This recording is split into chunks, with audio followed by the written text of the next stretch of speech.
As you prepare your financial strategies, it is important to spend some time considering beneficiary arrangements.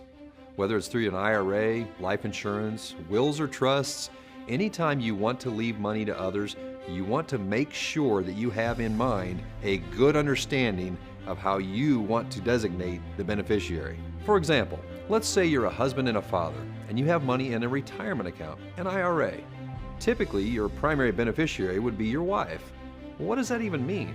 It means that if you die, and if your wife is still alive, your wife will receive all the proceeds of that account. The wife in this scenario is considered a primary beneficiary. But what if your wife dies before you? Or what if you and your wife die at the same time? In this scenario, you may want what are called secondary or contingent beneficiaries. Let's say you and your wife have 3 children, child 1, 2, and 3. These children can be named as a second line of beneficiaries or contingent beneficiaries. So just in case your wife dies before you do, or you and your wife die at the same time, you've got the second line of beneficiaries, the 3 children. You may choose to divide the proceeds of your retirement account evenly between the 3 children, a third, and a third. But here's something else to consider. What if your children have children of their own, your grandchildren? Let's say child number 1 has 3 children, child number 2 has no children at all, and child number 3 has 2 children, meaning you have a total of 5 grandchildren. Now you may want to start asking some additional questions about designating beneficiaries.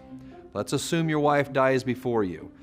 Now there's only you. Therefore, when you die, the proceeds are designated to go to your 3 children who you have named as contingent beneficiaries. Well, what if one of your children dies before you? Let's say your 3rd child, the one with 2 children, dies before you. Then what happens? Well, if you haven't set up your beneficiaries appropriately, you could end up disinheriting those 2 grandchildren.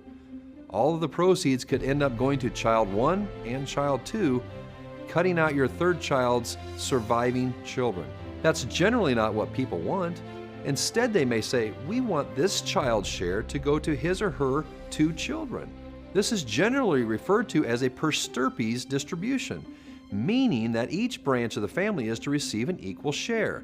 If that is your objective, you would want to incorporate that term into your beneficiary designations. Then, should both your wife and one of your contingent beneficiaries die before you, the beneficiary designation would direct that contingent beneficiary's share of the proceeds to go to his or her heirs.